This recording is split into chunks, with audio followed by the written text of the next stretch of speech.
لوگوں صبح کی نماز کے بعد 11 مرتبہ اور مغرب کی نماز کے بعد 11 مرتبہ سورہ قریش پڑھا کرو۔ شیخ الحدیث مولانا عبدالحق صاحب نے ترجمہ کرتے ہوئے فرمایا الذی اطعمہم من جو، بھوک میں، فقر میں، غربت میں اللہ رزق کے حلال سے مالا مال کر دے گا۔ وَأَمَنَ مِنْ خوف، حکمران شیطان ابلیس اور دشمن سے اللہ تیری حفاظت کرتے ہوئے تجھے اپنے دامن میں بٹھا دے گا۔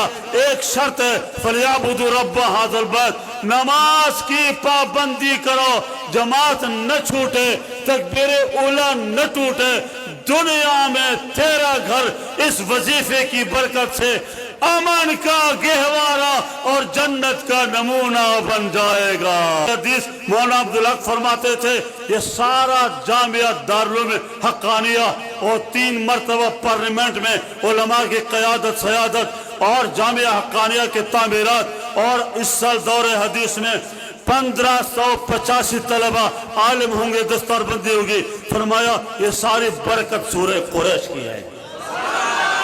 اور جامعہ ابو ہریرہ کا نام سنا ہوگا، دور حدیث تک طلبہ، میری 100 سے زیادہ کتابیں دنیا میں گردش کر رہی ہیں، چھپ گئی ہیں۔